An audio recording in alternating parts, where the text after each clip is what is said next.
Hola, buenos días. Bienvenidos a la sesión plenaria titulada Aprendizaje Organizativo en la Industria 4.0. A quien no me conozcáis, soy Daniel Jiménez del Departamento de Organización de Empresas de la Universidad de Murcia. Bien, en primer lugar me gustaría agradecer al equipo organizador del Congreso y a INO en especial por invitarme a formar parte de este evento. Y, cómo no, pues felicitarle por su valentía y el gran valor puesto de manifiesto a lo largo de todas estas jornadas en estos 3 días. Aunque es una pena no poder estar disfrutando de esta magnífica ciudad de Cartagena y de las instalaciones de la universidad, que realmente pues tiene un salón de actos magnífico, pues creo que la experiencia está siendo pues muy gratificadora y muy enriquecedora. Creo que en este caso el equipo ha sido capaz de poder adaptarse a las circunstancias, quizá por su capacidad o por su agilidad organizativa, ¿no? En los términos que últimamente pues comentamos, y poder permitirnos disponer de estos espacios para el intercambio de conocimiento con una normalidad pues entendible bajo estas circunstancias.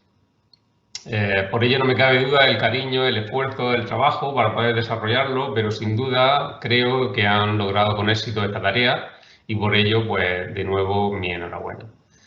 Asimismo, me gustaría pues, un poco también señalar que creo que el lema del Congreso ha sido muy acertado en estos tiempos, todo lo que gira alrededor de la industria 4.0 y en el que se pretende profundizar precisamente en esta sesión, ligándolo al aprendizaje organizativo. Y en esta sesión, pues el ponente que nos acompaña es Joaquín Alegre y procedo un poco a presentar unas líneas antes de dejarle el testigo. Joaquín Alegre es catedrático del Departamento de Organización de Empresas de la Universidad de Valencia. Ha sido profesor a tiempo completo de la Universidad Jaume I y investigador invitado en SET, Business Norway School of Management, y la University of Sussex. Tanto su investigación como su docencia tratan sobre la empresa innovadora y el aprendizaje organizativo en la empresa y tiene pues, una gran trayectoria investigadora, publicando en revistas de máximo nivel como Research Policy, Innovation, Journal of Product Innovation Management, Industrial Marketing Management. Y claro, pues su producción científica cuenta más de 8.400 citas, con algunos artículos que superan las 1.000 citas y que pues, muestra su interés, el interés que hay en la lectura de sus trabajos y de citarla, obviamente. Actualmente es editor asociado de la revista International Journal of Management Reviews y está dirigiendo un proyecto financiado por el Ministerio de Ciencia, Investigación y Universidades que conecta la innovación y el aprendizaje organizativo con el equipo directivo de la empresa. Además, aunque sus papeles no lo dicen, pues es una gran persona, abierta y con muchas ganas de transmitir conocimiento, con lo cual pues es una verdadera suerte. Bien, antes de que comience su exposición, pues animaros a que pongáis en el chat aquellas cuestiones que resulten de interés o que creáis que son convenientes pues, realizarlas para que al final de su exposición pues, se puedan proceder a responderlas. Sin más, pues puedes comenzar. Bueno, en primer lugar quería agradecer pues, la invitación para hacer esta presentación con todos vosotros. Por lo tanto, pues muchas gracias, muchas gracias organizadores del 30 Congreso de ACD en Cartagena y gracias, Daniel, por tus amables palabras. Bien, lo que vamos a hacer pues, es una presentación en la cual vamos a vincular aprendizaje organizativo e industria 4.0. La invitación, pues decía hace unos minutos con Ino y con Dani, pues me ha servido para volver a buscar tiempo para leer, más de lo que suelo tener normalmente. Y bueno, ha sido una experiencia pues, gratificante para mí, así que estoy muy, muy agradecido. Lo que vamos a ver en la sesión, en un primer momento, pues voy a hacer un repaso del estado de la cuestión en el aprendizaje organizativo, que es un área que tiene mucho peso, mucha relevancia, muchas cuestiones y muchos procesos dentro de la empresa. Luego lo vamos a conectar con la industria 4.0 y acabaremos la sesión pues, poniendo el acento en oportunidades para la investigación y para la toma de decisiones dentro de las empresas. En esta revisión, ¿no?, del aprendizaje organizativo, pues he hecho varias cosas. He ido a Web of Science, por ejemplo, y digo, a ver, poniendo título Organizational Learning, ¿qué sale? ¿No? Y han salido pues viejos artículos conocidos que sentaban las bases de lo que es el proceso de aprendizaje colectivo dentro de las empresas. Y también, pues, el artículo más citado, pues veremos aquí que es el artículo de James March, ¿no?, que habla de exploración y explotación. Esto lo vamos a comentar varias veces en la presentación, porque es una de las cuestiones, uno de los aspectos del aprendizaje organizativo que está teniendo más calado dentro de la comunidad científica, ¿no? Vemos también pues, artículos como Fiol y Lyles, por ejemplo, uno de los primeros en Academia's Management Review, en el año 85, Cross and Lane y White, ¿no?, publicado también en Academia's Management Review en el 99. Este fue el artículo más citado de la década en la revista Academia's Management Review. O sea, quiero deciros con esto pues, que son artículos que han tenido mucho peso y que tienen mucha influencia en nuestra disciplina, ¿no? El aprendizaje organizativo pues, gira en torno a varias comunidades científicas o varias corrientes de la literatura o varias conversaciones, si queréis, ¿no? En primer lugar, quería resaltar pues, el Congreso OLKC, que es una comunidad en sí misma, que estuvo aglomerando en los primeros años 2000 una serie de pequeñas comunidades fragmentadas que hablaban de conocimiento, de aprendizaje y demás, y que, bueno, que hace poco fue su congreso, fue online, igual que este, pues, por los tiempos que corren, ¿no? Es un buen congreso especializado, en el cual pues, se pueden encontrar grandes nombres, cara a cara del aprendizaje organizativo, como Mary Crossan, como Sue Newell o Silvia Gherardi, ¿no? Otra parte de la literatura en nuestra disciplina que ha usado y que ha bebido un poco de las aguas del aprendizaje organizativo es la literatura de estrategia, especialmente sobre capacidades dinámicas, ¿no? Entonces, bueno, aquí quería mostraros muy rápidamente, esto va a ser un análisis muy somero, pues como un concepto tan importante como las capacidades dinámicas pues, se explica, ¿no?, a partir de mecanismos de aprendizaje, ¿no? Y esto viene del artículo de Mauricio Solo y Sidney Winter del año 2002. Resaltando también de artículos dentro de que vinculan capacidades dinámicas y aprendizaje organizativo, pues me ha gustado también resaltar este artículo de Mark Easterby-Smith e Isabel Prieto, en el cual se hace un mapeo en el año 2006, un mapeo de conceptos, de etiquetas vinculadas con Learning, Knowledge Management y Dynamic Capabilities. También otro artículo que está teniendo, bueno, que ha tenido muchas citas y sigue teniéndolas, este artículo de Gaby Cepeda y Ducia Vera, en el cual se disecciona pues, las capacidades dinámicas y se diseccionan a partir o basándose en el conocimiento, ¿no? En todo esto creo que viene pues, a resaltar, ¿no?, que efectivamente la estrategia y sobre todo las capacidades dinámicas pues tienen una conexión muy fuerte con el aprendizaje organizativo. En la literatura sobre emprendimiento también encontramos corrientes y conversaciones que giran en torno al aprendizaje, ¿no? Jason Cove acuñó en 2003 el concepto de entrepreneurial learning, ¿no?, que viene a definir cómo aprenden los emprendedores, ¿no?, cuando crean una empresa nueva, que es muy interesante, ha sido muy prolífico también. En el ámbito de recursos humanos, sobre todo a partir de Human Capital, pues ha habido también muchas contribuciones, ¿no?, basándose, ¿no?, o usando de alguna forma el concepto de aprendizaje organizativo. International Business es otra área también con muchísima solera, contribuciones muy antiguas que, bueno, ya en sus modelos de internacionalización más seminales, si queréis, o originales o primeros, pues hablaban del papel de la experiencia, ¿no?, y del conocimiento ganado y cómo esto ayuda a explicar la secuenciación de las diferentes fases de la internacionalización, ¿no? En marketing igualmente hay contribuciones muy relevantes a partir de los 90 sobre market orientation y learning orientation y así, ¿no? Sistemas de información, lo mismo. Hay toda una literatura que en ocasiones se centra sobre cómo hacer para implantar correctamente nuevos sistemas de información, nuevas tecnologías de información y uno de los factores facilitadores en general, por ejemplo, este paper de TPC Soy que resalto aquí, pues es el aprendizaje organizativo, ¿no? Entonces, bueno, lo que quiero hacer aquí es resaltar que es un concepto que se usa mucho en nuestra disciplina, en diferentes ámbitos. Es un concepto que viene de unos primeros artículos más conceptuales, unos primeros trabajos más cualitativos, hasta finales de los años 90. Un buen ejemplo de esto es el libro de Nancy Dixon del 95, que señalaba, pues mostraba casos de estudio de empresas que estaban en apuros porque tenían una estrategia seguramente muy enfocada a la eficiencia y no conseguían crear valor, y cómo cambiando hacia la creatividad, hacia el aprendizaje y demás consiguieron pues sobrevivir, ¿no? Y ahora hay pues, casos famosos como Chaparral Steel, ¿no? O Johnsonville Foods siguen estando vigentes ahora mismo y son empresas que existen todavía, ¿no? A partir de los 2000 empiezan a haber unas llamadas a desarrollar mediciones y a hacer estudios más cuantitativos, porque estaba alcanzando el área una cierta madurez. Aquí he resaltado la llamada de Esterman Smith y Crossan y Nicolini en Journal of Management Studies. Y a partir de los 2000 encontramos pues, papers pues, más cuantitativos. Aquí, bueno, pues he querido resaltar algunos estudios, por ejemplo, el de Bontis, Crossan y Halland, ¿no? En Journal of Management Studies, que era un primer estudio cuantitativo muy interesante.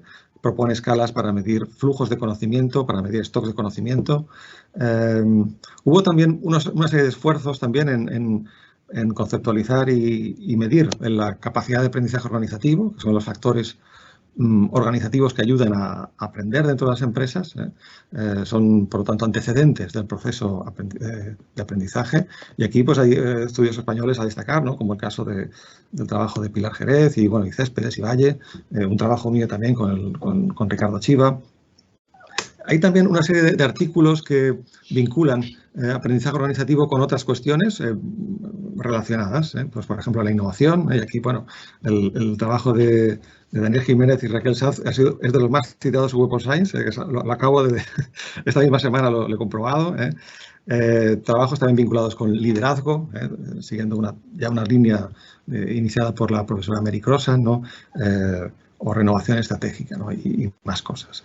Entonces, bueno, simplemente pues destacar, ¿no? Que el aprendizaje organizativo juega un papel muy relevante en la disciplina, y cómo estamos ahora mismo o cuáles son los conceptos o cuestiones que más se están usando ahora mismo, pues yo destacaría pues, la capacidad de absorción y la innovación abierta. Son dos cuestiones que están ahora mismo con muchísimas citas en la literatura. Capacidad de absorción, bueno, pues viene de un trabajo del año 90 de Cohen y Levinthal. A priori, fijaos, Cohen y Levinthal proponían medirlo como la tasa de inversión en I+D de la empresa, y sirve esto para tener una idea, para calibrar cómo de buena es la empresa en asimilar conocimientos externos, ¿no? Y fue a partir de 2002, 2006, cuando hay otra serie de trabajos, Farellos, por ejemplo, que empiezan a estimular pues medir un concepto tan complejo como capacidad de absorción con escalas de medida para recoger más matices, ¿no? A la vez que, bueno, ha habido un interés creciente en capacidad de absorción, también lo ha habido en innovación abierta, que es un término acuñado por Henry Chesbrough y luego pues otros autores muy prolíficos como Van Haverbeck, por ejemplo. Innovación abierta tiene que ver con el proceso de innovación y con admitir que, bueno, pocas empresas disponen de todo el conocimiento necesario para innovar, con lo cual es muy probable que necesiten conocimientos externos y necesitan, por lo tanto, abrir sus procesos de innovación. Si bien es cierto que esta literatura ya bebía de una corriente que existía antes sobre colaboración para la innovación, ¿no? Pues, bueno, el término ha despertado mucho interés dentro de las empresas y dentro de los investigadores, ¿no? Y está siendo muy usado, ¿no? Por lo tanto, esto nos permite, bueno, pues tanto capacidad de absorción como innovación abierta nos permite decir pues, que el aprendizaje externo es uno de los tipos de aprendizaje que está siendo ahora mismo como más estudiado, ¿no? Otro tipo de aprendizaje que muy estudiado es el explotador y el explorador, porque el término de ambidestreza o ambidexterity pues es otro de los conceptos que está teniendo mucha fuerza desde hace ya por lo menos 2 décadas, ¿no? En nuestra área, ¿no? Con lo cual, bueno, esto es un poco el estado de la cuestión, ¿no? A partir de aquí, bueno, pues voy a hacer una serie de esfuerzos en vincular esto con la industria 4.0, ¿no? Una primera cuestión que me venía a la cabeza cuando preparaba la presentación es que, bueno, la industria 4.0 no deja de ser, es un fenómeno que va al alza, que va a más, y no deja de ser un contexto muy interesante y muy poco estudiado, infraestudiado, con lo cual merece la pena analizarlo aunque sea solo como contexto, ¿no? Aquí propondría, pues por lo menos ponerlo como variable de control. Es decir, si hacemos un análisis de una serie de empresas, pues solemos controlar el sector, solemos controlar la intensidad tecnológica, pues ¿por qué no controlar también el grado de implantación de la industria 4.0 en esas empresas, o si son empresas que ya están totalmente involucradas en industria 4.0 y otras que no, ¿no?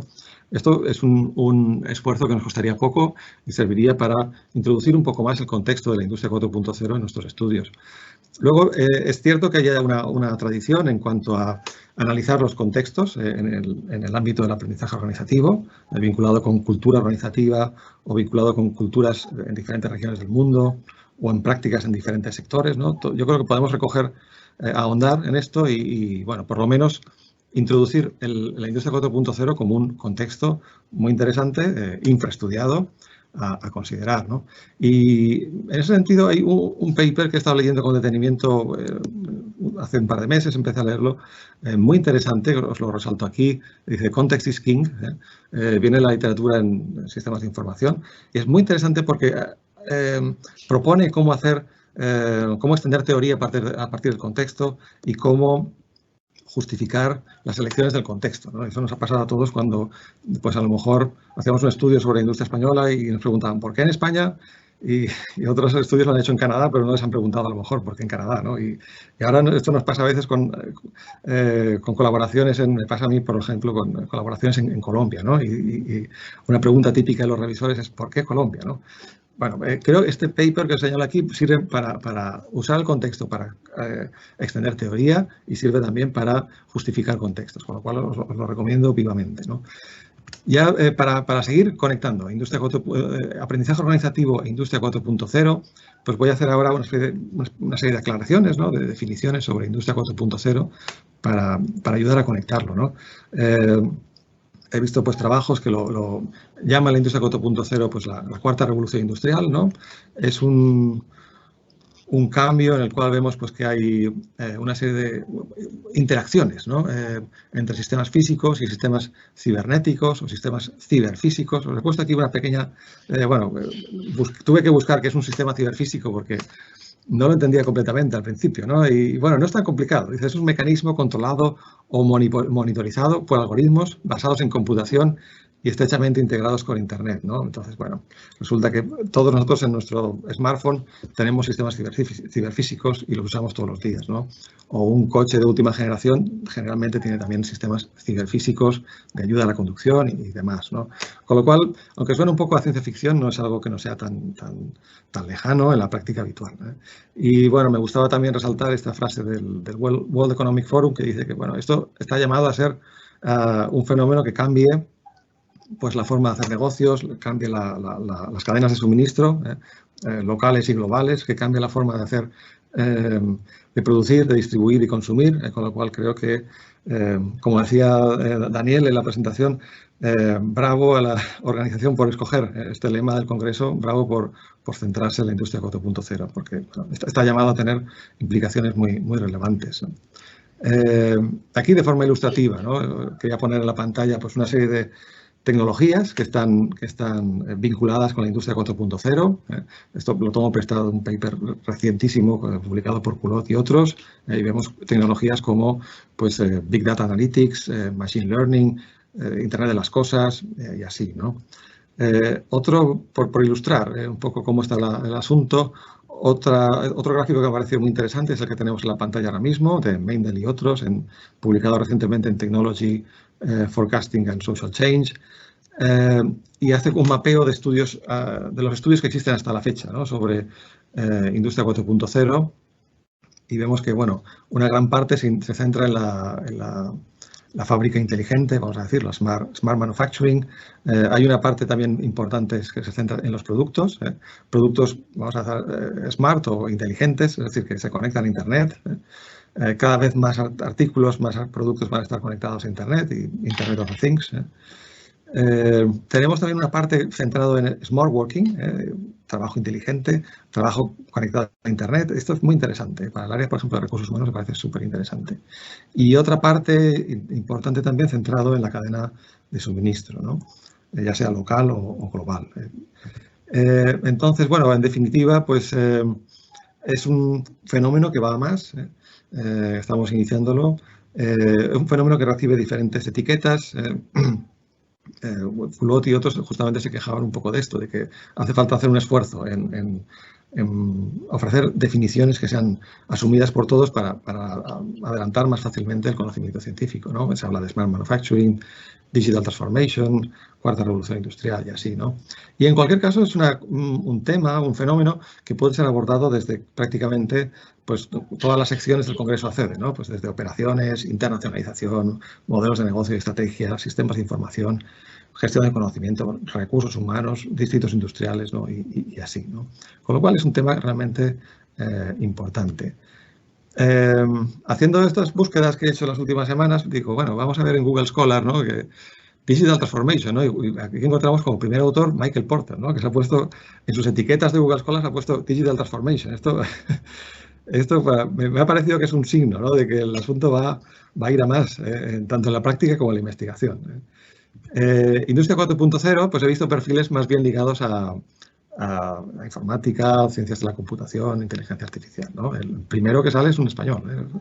Así que bueno, pero son nombres que creo que quedan un poco fuera de nuestra disciplina en general, ¿eh? Bueno, muy rápidamente, he hecho también unas búsquedas en Web of Science, veis aquí el avance exponencial, ¿no? de las publicaciones y las citas en Industria 4.0, cuando ponemos esto en el título. He hecho la misma búsqueda para Open Innovation, Absorptive Capacity y Organizational Learning. Veis que todo va a más, pero sobre todo Industria 4.0 tiene como una curva muchísimo más pronunciada, ¿no? Bueno, estos son solo descripciones. Y bien, a partir de aquí, pues quería ya empezar a hablar de, bueno, oportunidades de investigación, oportunidades de conseguir como hallazgos, ¿no? Que sean importantes para nuestra comunidad científica y también para las personas que toman decisiones en las organizaciones, ¿no? Para la práctica. Entonces, como os decía, primero que nada, creo que un paso muy sencillo es tomarlo como contexto de investigación. Se puede poner como variable de control, esto es muy sencillo. Se puede estudiar con un poco más de profundidad. Y luego me ha parecido interesante también resaltar que tenemos modelos en aprendizaje organizativo muy asentados, muy consolidados, muy testados también, como es que tenemos en la pantalla, que es el modelo de este que os dije que fue el artículo más citado en la Academy of Management Review en la década de los 90, de Cross, Lane y White. Y aquí pues explicaban cómo funcionaba el aprendizaje organizativo dentro de las empresas, ¿no? Todos estos ciclos que tenemos aquí, estos conocimientos que pasan de individual a grupal, a organizativo y demás, pues me llamaba la atención que están centrados en la persona, ¿no? Y aquí pues creo que puede tener sentido introducir esos dispositivos, ese machine learning, esos sistemas ciberfísicos, que pueden tener aquí un papel que a priori no fue tomado en consideración en el año 99, pero que, ¿por qué no?, se podría revisar y quizá llegamos a modelos más afinados para explicar cómo se aprende de forma organizativa en una industria, en una fábrica inteligente, por ejemplo, ¿no? Yo simplemente voy a proponer cosas, ¿eh? Luego, como decía Daniel, espero que haya un poco que haya comentarios, ¿no? Y esto pues que estimule la discusión, ¿eh? Otra cuestión que creo que puede ser muy sencilla a nivel de investigación es que, bueno, ya hay una tradición, larga, diría yo, en nuestra disciplina en analizar factores de éxito para la implantación de tecnologías, ¿no? La implantación de nuevas tecnologías se ha analizado desde diferentes ámbitos, sistemas de información, maquinaria nueva, nuevos procesos de producción. No es fácil implantar cosas nuevas, eso lo sabemos, lo damos en clase todos los días. Y cuando hablamos de algo nuevo como la Industria 4.0, pues puede tener sentido preguntarnos por cuáles son los obstáculos específicos de digitalizar una empresa, qué obstáculos específicos tiene o cuáles son los facilitadores, ¿no? Esto es una cuestión súper relevante tanto para investigadores como para los practicantes de las empresas, incluso también para decisiones a nivel de política económica o política industrial, ¿no? Lo comentábamos 5 minutos antes de empezar la presentación, pues Ino, Daniel y yo, ¿no? Cómo hacer para implantar esto, lo importante que es para las empresas empezar a tirarse a la piscina e integrarse, ¿no?, en este nuevo contexto. Así que obstáculos y facilitadores creo que es una cuestión relevante que merece la pena investigar y luego ya pues podemos afinar más viendo diferencias entre sectores, seguro que las hay, ¿eh? Hay empresas que ya están metidas en la industria 4.0, otras que lo están haciendo y otras que ya van rezagadas, ¿no? Y podemos ver, claro, pues, si una empresa bien orientada hacia el aprendizaje organizativo se lo hace más fácil o no. Yo creo que lo hará más fácilmente, pero todo esto merece la pena investigarlo porque es un campo muy nuevo. Otra área muy interesante, me ha parecido muy interesante, es que la industria 4.0 genera muchísimos datos, ¿no? Y esto creo que es algo muy prometedor para la simulación. La simulación son, son procedimientos que conocemos ya, simulaciones de casos de éxito, simulaciones empresariales, pero mi impresión es que con la industria 4.0 y con todos los datos que se están generando en el día a día de las empresas, va a ser mucho más fácil simular. Y esto puede generar nuevas oportunidades para el aprendizaje organizativo, puede generar oportunidades para el desarrollo de productos y de procesos productivos. Es decir, que pienso que puede ser mucho más fácil experimentar. Es decir, que quizá ni siquiera hay que desarrollar prototipos, se puede simular y con una precisión mucho mayor y con un coste mucho más bajo. Yo creo que esto va a permitir hacer ejercicios de simulación muy baratos, muy eficientes y mucho más precisos de lo que estamos acostumbrados. Se pueden simular modelos de negocio, un montón de cosas. Aquí he visto trabajos que hablan de Teaching Factory, ¿no? Me ha parecido súper interesante, ¿no? Ahondando sobre esto, y esto va a conectar mucho con recursos humanos, por ejemplo, ¿no? Estaba pensando, bueno, cómo el aprendizaje, ¿no? Y la formación dentro de una empresa, de una fábrica, por centrarnos en una fábrica, pues desde lo que era la producción artesanal, luego pasamos al taylorismo, ¿no? Y tenemos ahí una división extrema del trabajo, con una formación súper fácil, ¿eh? Solo observando durante media hora, quizá un empleado podía ponerse a trabajar ya, ¿no?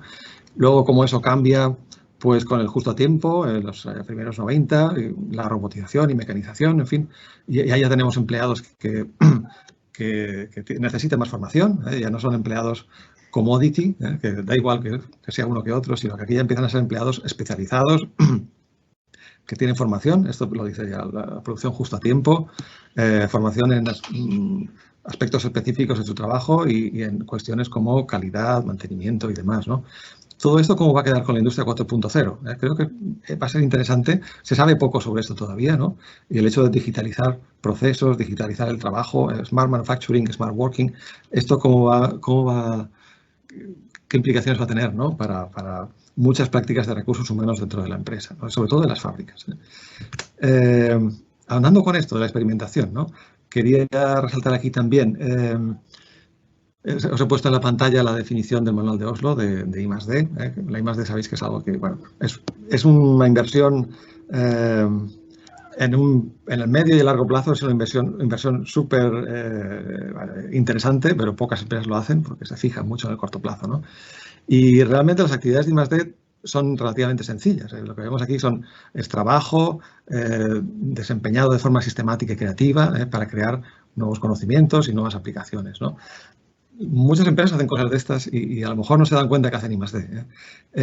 Pero quería poner aquí el acento en que todos esos nuevos datos que se van a generar a través de la producción del día a día de las empresas, que van a servir de alimentación para simuladores, pues pueden servir también para hacer I+D más barata, creo. Yo creo que la experimentación se va a poder hacer de forma mucho más eficiente y más barata y quizá también más precisa gracias a la simulación, ¿no? Y aquí, bueno, quería mostraros como un ejemplo de una empresa que tuve la oportunidad de conocer hace un par de años o 3. Publicamos un caso en 2018, es Alite, una empresa muy interesante, la comento en 2 minutos, que está en su tercera generación, fabrica remolques de camión, que en principio no es un producto muy tecnológico, pero bueno, hasta la segunda generación siempre fabricó camiones, remolques, eficientes, es decir, buenos y baratos.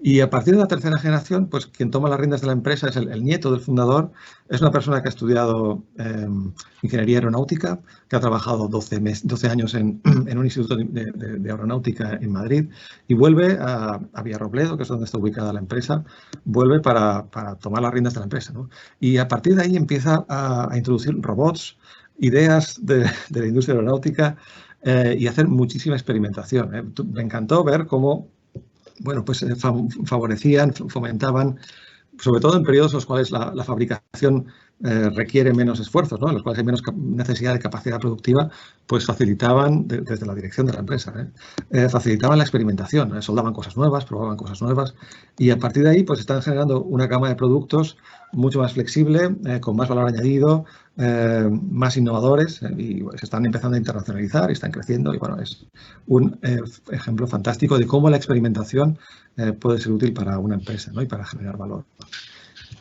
Y ahondando con las simulaciones, otra implicación creo que puede llegarnos a las aulas es que estos simuladores con nuevos datos pueden servir para la docencia también, estoy convencido, ¿no? De que luego, pues, ya tenemos simuladores disponibles, pero con la industria 4.0 tengo la impresión de que vamos a tener simuladores con más complejidad, es decir, con más variables, más precisos, más cercanos a la realidad, y creo que esto puede ser muy interesante, porque no creo que sean solo para uno de nuestros campos dentro de la disciplina. Creo que pueden surgir simuladores para dar clases de recursos humanos, de operaciones, de internacionalización y de cantidad de aspectos de la dirección de empresas. Y bien, otra cuestión que quería señalar aquí, hablando de Industria 4.0, ya más centrada seguramente en nuestra comunidad científica, es de cara a los diseños de nuestros trabajos empíricos, es que creo que todo este proceso de digitalización, pues en el mejor de los casos, podría proveernos de nuevos indicadores, de nuevas variables. De la misma manera que entramos a Internet y hay una serie de cookies, ¿verdad?, que están dando información a una serie de empresas sobre nuestra conducta como personas o como consumidores, pues en las empresas digitalizadas también van a estar generando muchos datos, ¿no? Y si tenemos acceso a ellos, pues puede ser fabuloso, ¿no? He estado revisando un trabajo de Allen. Se publicó en el primer número de la revista Atlantic Management, un trabajo, por lo tanto, viejo, antiguo, que me llamó mucho la atención ya cuando leía para mi tesis doctoral. Es que Allen analizaba los flujos de conocimiento mediante llamadas telefónicas entre científicos de un departamento de I+D. Fijaos, entonces, esto, por supuesto, no es una variable tan precisa, pero sí que, ¿por qué no? Si la tenemos disponible, ¿por qué no usarla, ¿no? Quizás estos científicos hablan de la tecnología que están desarrollando o quizá hablan del tiempo, pero no lo sabemos, pero que hay conexiones, ¿no? Y entonces eso nos permite ver, bueno, pues, de alguna forma calibrar la conexión entre dos personas científicas, ¿no? Estoy seguro de que las empresas digitalizadas van a generar un montón de datos, de indicadores de este tipo, que quizá no sean perfectos, pero nos pueden servir para adicionarlos, ¿no? Agregarlos a nuestros modelos de investigación y tener una riqueza de variables mayor, ¿no? Y así podemos tener, pues, beneficiarnos, por ejemplo, de combinar datos perceptuales. He hablado en varias ocasiones en la presentación de la importancia de las escalas tipo Likert, yo mismo las utilizo muchísimo, pero es importante combinarlas, si podemos, pues con datos objetivos también. Eso añade un poquito más de fiabilidad a nuestros modelos de investigación. Y luego, si esos datos surgen así tan fácil y tenemos acceso a ellos, pues quizá pueden generar series de datos temporales, porque es otra de las limitaciones típicas, ¿no?, que tenemos en nuestros estudios, que bueno, ya las revistas top hacen llamadas hace tiempo ya para tratar de evitar estudios cross-section, ¿no?, de estudios transversales en un momento del tiempo, y porque las decisiones empresariales necesitan un tiempo para tener impacto, y quizá esto pues permitiría trabajar con series de datos temporales, ¿no? En fin, en el mejor de los casos, pues quizá si somos capaces, ¿no?, de agregar valor a los hallazgos nuestros de nuestros trabajos de investigación, pues quizás sea, es decir, de dar recomendaciones interesantes, ¿no?, a los practicantes, a los que toman decisiones en las empresas, pues quizá estén más dispuestos las personas que dirigen las empresas a abrir sus cajas negras, a abrir sus bases de datos para que hagamos estudios y podamos publicar artículos interesantes y podamos dar recomendaciones, resultados traducidos al lenguaje del día a día a las personas que toman decisiones dentro de las empresas. Y bien, con esto acabo mi presentación. Bueno, simplemente deciros que resaltar, ¿no?, que las áreas en las que creo, y seguro que hay más, que pueden suponer una oportunidad para la investigación, pues es analizar el contexto con más detalle, o por lo menos como variable de control, revisar modelos explicativos ya establecidos, ver cómo quedan dentro de la industria 4.0, revisar factores y obstáculos para la implantación. La experimentación y la simulación creo que puede dar muchísimo juego, y el asunto de las nuevas medidas, nuevos indicadores, nuevas mediciones también puede ser súper interesante. Y bueno, y esto vemos que aplica, es muy interesante también esto resaltarlo, que aplica a cualquiera de las áreas de nuestra disciplina, ¿no? Con lo cual, en fin, sí, acabo aquí la presentación. Muchas gracias por vuestra atención y bueno, quedamos ahora pendientes de comentarios y preguntas que puedan haber. Gracias. Muchas gracias, Joaquín.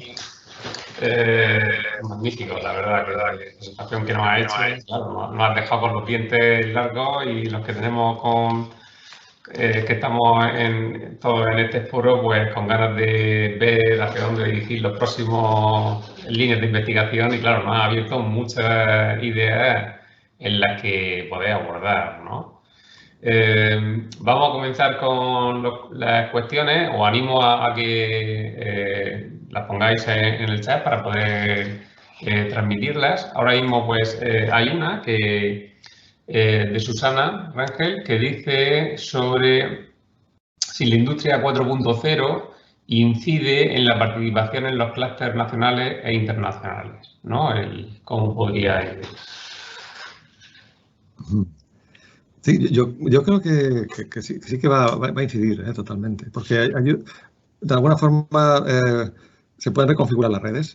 Entonces, hay redes que se aglomeran en clústeres o en distritos industriales. Hay estudios sobre esto. Hay, por ejemplo, trabajos por poner un ejemplo, de Hervás, de José Luis Hervás, por ejemplo, sobre la industria 4.0 y los clústeres. Yo creo que cualquier tipo de redes de empresas se va a ver afectada por la industria 4.0, ¿no? Y van a haber conexiones más estrechas, más profundas y con más valor. Y esto es algo que creo que estamos viendo desde hace por lo menos una década y media, 2 décadas, que la importancia que tiene para las empresas tener conexiones, redes eficaces para pues, manejar mejor todo el proceso productivo, para manejar mejor pues, la innovación, para manejar mejor cualquier proceso de la empresa realmente. Así que creo que va a hacer que hayan conexiones más eficaces, más mejores y que va a haber sí, más conexiones. Eso es, sí. La verdad es que da oportunidades para poder conectarse también con empresas externas y poder intercambiar datos y en esa línea de la Open Innovation. Yo realmente también teniendo en cuenta pues, las conferencias también que se dieron ayer de la sesión plenaria y bueno, y de lo mismo que has venido diciendo en la presentación, se ve que efectivamente en los próximos años el efecto de la industria 4.0 esto puede llevar a incrementar la cantidad de datos. Ya no sé si información, que imagino que también, y que obviamente que quizá conocimiento, ¿no? Entonces, en este caso, ¿cómo quedaría ese status quo entre el conocimiento tácito, ¿no? Y ese conocimiento explícito? O más allá todavía, de esas estrategias que se hablaban de la codificación o de la personalización, ¿no? Que llevan las empresas. ¿Cómo crees que podría afectar esta industria 4.0 a...? Muy bien, Dani. Yo creo que muy interesante, ¿no? El conocimiento tácito creo que va a seguir teniendo su papel, porque va a hacer falta para interpretar esos datos, para clasificarlos, para interpretarlos de alguna forma, ¿no? Lo que vamos a tener más es más conocimiento explícito. O sea, más datos, más información, más conocimiento explícito. Y es importante que hayan herramientas para manejar todo esto y que no se vean las empresas ahogadas, ¿no? por tantos datos y tanta información. Pero sí, yo creo que el juego, la dinámica entre conocimiento explícito y tácito la vamos a seguir encontrando con una participación mayor de inteligencia artificial, ¿no? de clasificaciones que se hacen automáticas. Y aquí creo que va a ser interesante también revisar a veces esas clasificaciones. Es decir, que creo que sería un error establecer formas de interpretar los datos que sean rígidas. Es decir, puede haber una forma de interpretar los datos y luego cambiar los criterios. Si no somos capaces de cambiar los criterios, al final estaremos en un mundo rígido, ¿no? Y yo creo que no podemos sacar provecho a tantos datos y tanta información.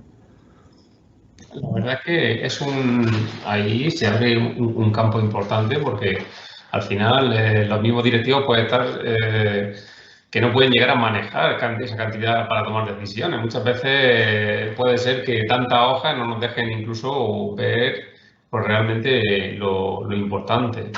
Aquí en esta línea, en el chat también pone una cuestión Juan Gabriel Cegarra y va en la línea de cómo ha afectado la desinformación a la industria 4.0, ¿no? Pues todo el tema de la desinformación. Muy interesante. Yo creo que va a ser muy importante establecer filtros, ¿no? Establecer filtros y ver efectivamente qué informaciones son las adecuadas y cuáles se pueden considerar desinformación, ¿no? Y eso lo vemos todos los días en Internet. Va a haber un papel importante de la persona, y creo que de momento van a seguir siendo personas que establezcan los criterios. Hace poco estuve en una presentación de un modelo de empresa de una lanzadera aquí en Valencia, y era una empresa pues eran chavales jóvenes, ¿no? Y lo que hacían es que tenían un procedimiento para clasificar interacciones de cualquier tipo de consumidor que esté en las redes, de cualquier tipo de persona, clasificarlas y darles perfiles. Era muy interesante porque esto permitía a otras empresas que querían publicitarse ver a qué perfil les interesaba acceder. No a todos, porque es masivo y se pierde el valor, pero identificar los perfiles, ¿no?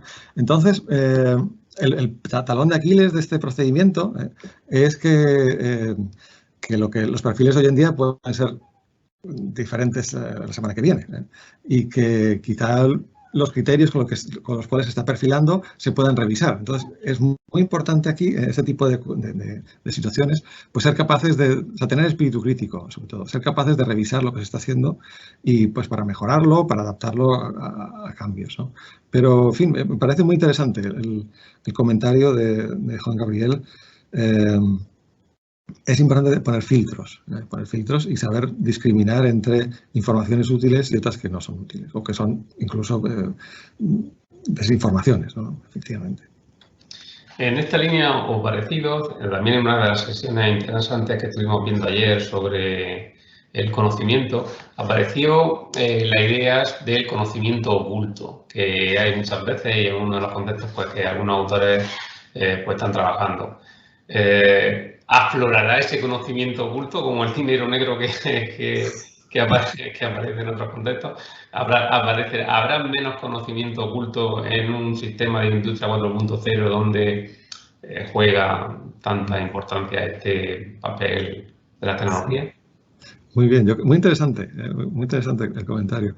Yo creo que seguirá habiendo conocimiento oculto, pero quizá en menor medida. La industria 4.0, igual que cualquier informatización o computerización de una empresa, pues lo que hace es que los conocimientos relevantes, las informaciones importantes se integran en un sistema y por lo tanto son accesibles para todos los empleados o quizás solo para unos cuantos que tienen acceso, ¿no? Pero son accesibles. Pero el conocimiento oculto, pues yo creo que va a seguir existiendo. Va a seguir existiendo. Hay cantidad de casos de, por ejemplo, científicos, ¿no? Que hacen lo que se llama en inglés bootlegging, ¿no? Y es que dicen, bueno, me han encargado de hacer el proyecto X, ¿no? Y dedico mi jornada laboral a hacerlo y tengo mis recursos para hacer este proyecto. Pero personalmente yo quiero hacer otro proyecto también. Y me quedo un par de horas después en el laboratorio para ver cómo salen experimentos que tienen que ver con otra cosa, ¿no? Porque son a veces proyectos que no están autorizados por la empresa, ¿no? Por ejemplo.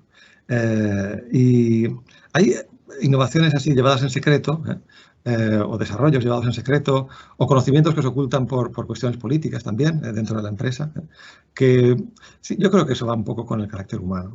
Yo creo que seguirá existiendo, quizá en menor medida. Muy bien. Bueno, te dan la enhorabuena por la presentación también en el foro y hacen referencia a lo que has comentado sobre el acceso de la información que generan las propias empresas que cuanto mayor sea la aportación que podamos hacer con nuestro análisis para las empresas, pues más probabilidad de acceso a esa información. Entonces, preguntan si conoces alguna otra práctica o mecanismo para poder tener acceso a esa información o si tienes alguna referencia de investigadores que hayan trabajado sobre ese tema. Muy bien, muy interesante. Yo creo que es un buen comentario, sí, señor. Creo que si queremos que las empresas nos ayuden, pues tenemos que ayudarlas también. Es muy importante motivar, ¿no?, la participación de las empresas, contarles lo que estamos encontrando, abrir los ojos sobre la utilidad de nuestras investigaciones, creo que es súper importante. Y si conseguimos abrirle los ojos sobre eso, creo que es más probable que nos abran las puertas, efectivamente. Pero también creo que pueden haber indicadores que estén abiertos, Por ejemplo, empiezan a haber ya artículos que analizan las redes de LinkedIn, por ejemplo. Y está abierto. O Facebook, las redes sociales de los directivos de la empresa. Y bueno, eso está abierto ya. Es decir, que creo que se puede conseguir convenciendo a la empresa, persuadiéndola, ¿no?, de que si nos da información le daremos una contrapartida, y luego pues van a haber indicadores que van a estar abiertos seguro, ¿no? Por ejemplo, LinkedIn o Facebook, en el caso de directivos de empresas, pero quizá más adelante hayan otro tipo también de cuestiones que se queden abiertas, que se queden en la red estoy pensando ahora, no conozco nada al respecto, pero quizá en el futuro hayan iniciativas por parte de gobiernos también, de que, igual que hay una encuesta del INE, ¿no?, que podemos utilizar nosotros, pues iniciativas a abrir ciertas bases de datos de las empresas para investigar. Ojalá, ¿no? Pero de esto no tengo noticia, eso son ideas solamente. Gracias. Muy interesante, la verdad es que sería prometedor. Una cuestión que plantea Carmen Cabello, dice, y se plantean cuestiones interesantes desde el enfoque sociotécnico. Por ejemplo, ¿qué impacto va a tener la digitalización en los aspectos sociales de las empresas? Muy interesante también, sí, señor. Muy interesante. Yo creo que hay formas de tener relaciones sociales que van a cambiar, y están cambiando de hecho, ¿no? Ahora mismo estamos experimentando un cambio en las relaciones sociales, y no creo que las viejas formas dejen de existir, pero van a haber formas adicionales, pues como reuniones online. Estoy seguro que después de la pandemia no van a desaparecer, van a ir a más de lo que había antes de la pandemia, pues porque puede ser muy útil. O sea, se puede ahorrar un montón de dinero evitando viajes, por ejemplo, ¿no? Y te puede dar un impacto ambiental muchísimo menor evitando viajes, justamente, ¿no? Así que creo que van a haber nuevas formas de hacer relaciones sociales, de la misma manera que hacemos este congreso online, de la misma manera que cuando apareció Facebook, de repente empezamos a interactuar con amigos, no sé si os ha pasado a vosotros, a mí sí, con amigos que hacía 20 años que no veía, y sabes que está ahí, bueno, pues fenomenal, ¿no? Sí que va a cambiar, estoy seguro, va a generar nuevas formas de hacer relaciones sociales, personales y para el trabajo, por supuesto. La interacción de empleados, seguro que creo que es algo que va a ir a más, y que merece la pena estudiar, efectivamente. Ayer, en la ponencia en la sesión plenaria que se estuvo comentando también, decían que casi el 47% de los empleos podían cambiar bajo este mismo entorno.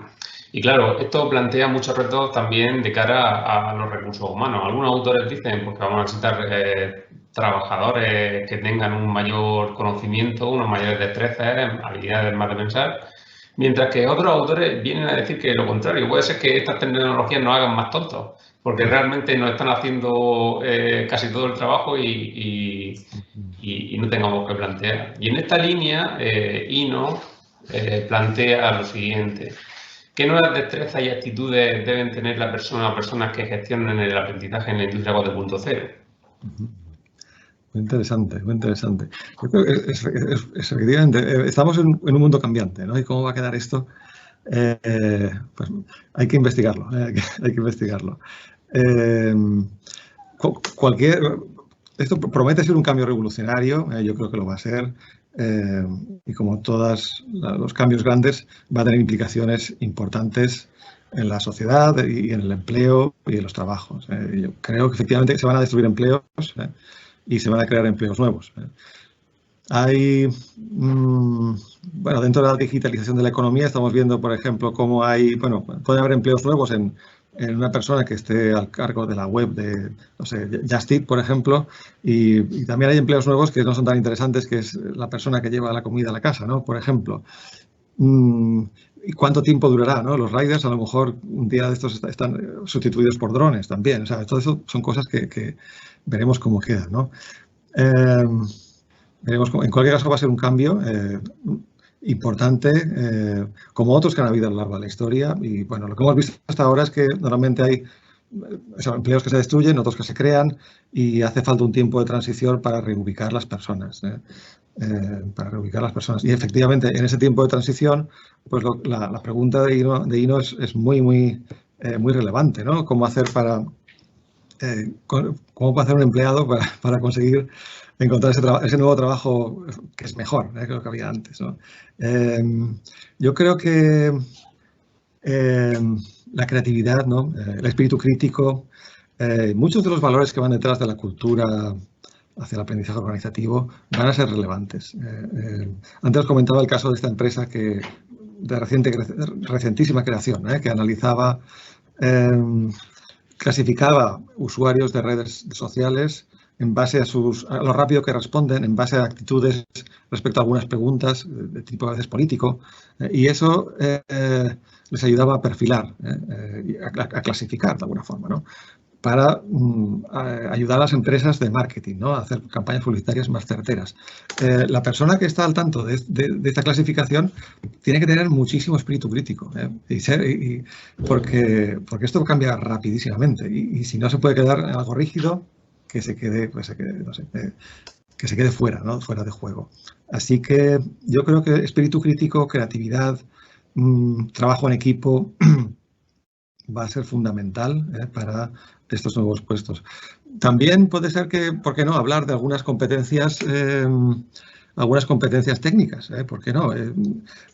José Luis Ferreras, un compañero mío de la Universidad de Valencia, hace tiempo que me dice que, igual que los niños ahora aprenden pues, inglés, por ejemplo, que él cree que en el futuro tendrán que aprender programación también, porque es un lenguaje al fin y al cabo, ¿no?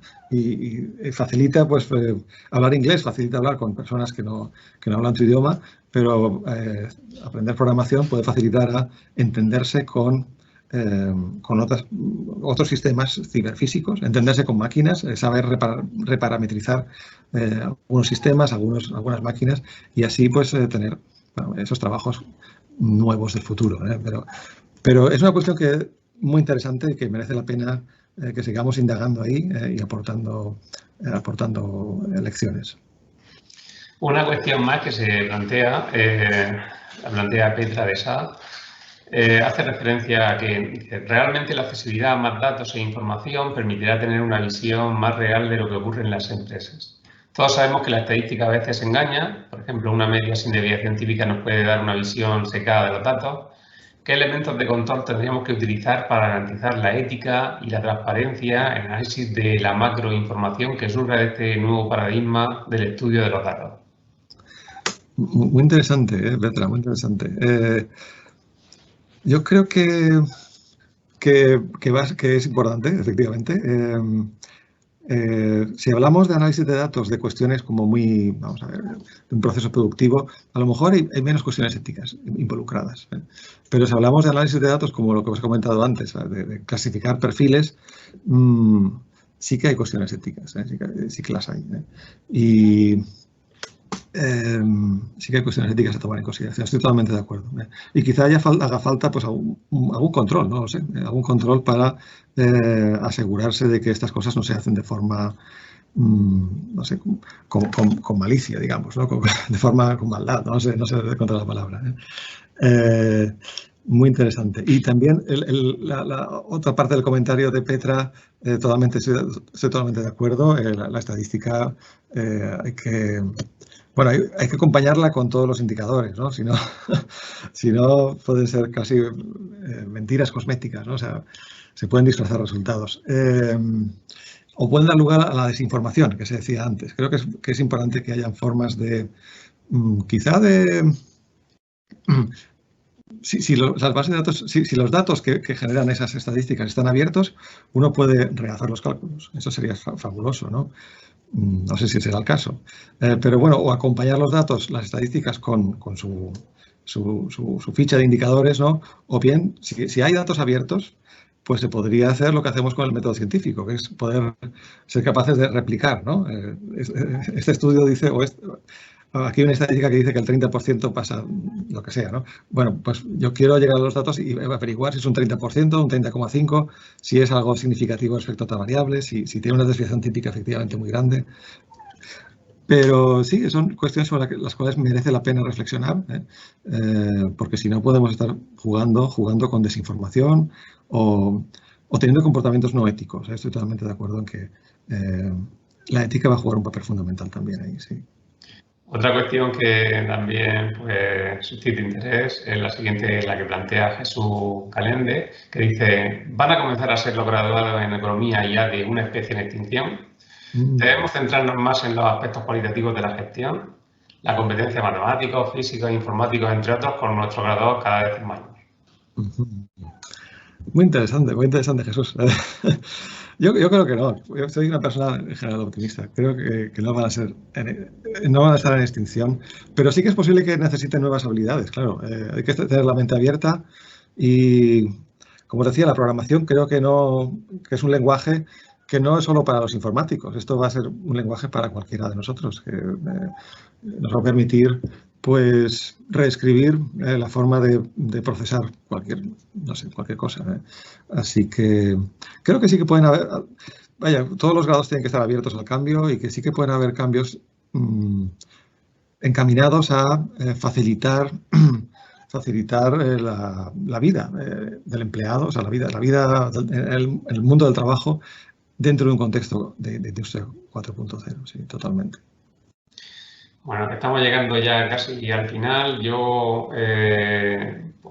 no quiero irme tampoco sin decirte una última cuestión sobre las implicaciones para la empresa, y es que, claro, esto va a tener efectos, como has dicho, en todos los aspectos, en recursos humanos, en operaciones, en todas las áreas. ¿Cómo recomendarías tú que se hiciese esa gestión del cambio y que las empresas hiciesen esa adaptación hacia la industria 4.0? Muy bien, gracias. Buena pregunta. Yo creo que es importante tener una visión a la hora de introducir un cambio así. Hay que tener una visión como a medio plazo, ¿no? A corto plazo es demasiado corto, pero a medio plazo, es hacer un plan. Muchas empresas van un poco pues a salto de la mata casi, que se dice, ¿no? Van muy rápidas. Lo han tenido que hacer ahora con la pandemia. Muchas no se han visto forzadas a digitalizarse a veces, ¿no? Pero hay que tener un plan y hacer unas inversiones que van a ser rentables, seguro. Inversiones en digitalizar la empresa. Ahora quizá hayan ayudas, ¿no? Pero aunque no las hubieran, creo que una empresa debería ser capaz independientemente de las ayudas, de hacer un plan, darse cuenta de la oportunidad de negocio que esto supone y moverse hacia ahí. Hace poco en un congreso hubo una sesión con directivos, un congreso online en febrero que se hizo en la Universidad de Pavía, y había un directivo que decía que su empresa, que era una empresa comercial, con la pandemia de repente simplemente dejó de facturar, ¿no? Y no dormía por las noches y, en fin, y lo pasó fatal. Esta persona luego empezó a digitalizar la empresa, empezó a ver cómo el modelo de negocio se podía adaptar, empezó a distribuir por Internet y ahora decía, pues bueno, ya nos hemos acostumbrado a esto y no quiere renunciar al modelo online. Entonces, señalaba que me pareció muy interesante esto, que ahora para él la cuestión sería como encontrar el equilibrio entre el modelo de negocio clásico que llevaba antes y el online, pero que no quisiera prescindir ni de uno ni del otro. Y que lanzar el modelo de negocio online, es decir, vender vía Internet y conseguir clientes vía Internet, le había permitido, antes de la pandemia el 90% de sus clientes estaban en el norte de Italia, pues le había permitido tener nuevos clientes en Austria, en Alemania, en Francia, y que había sido al final una oportunidad, a pesar de que tuvo muchas noches en vela, ¿no? Eso es. Genial. Muy bien. Joaquín, muchas gracias por la presentación. Creo que hemos aprendido mucho, creo que tenemos muchas ganas de seguir profundizando en esta área y explorar esta área, y mi enhorabuena por la presentación. Muchísimas gracias. Muchas gracias a la audiencia por los comentarios, las preguntas súper interesantes, y creo que nos vamos a ir viendo involucrados en este contexto. Vamos a estar todos publicando de alguna forma, teniendo en consideración la industria 4.0. Así que muchísimas gracias.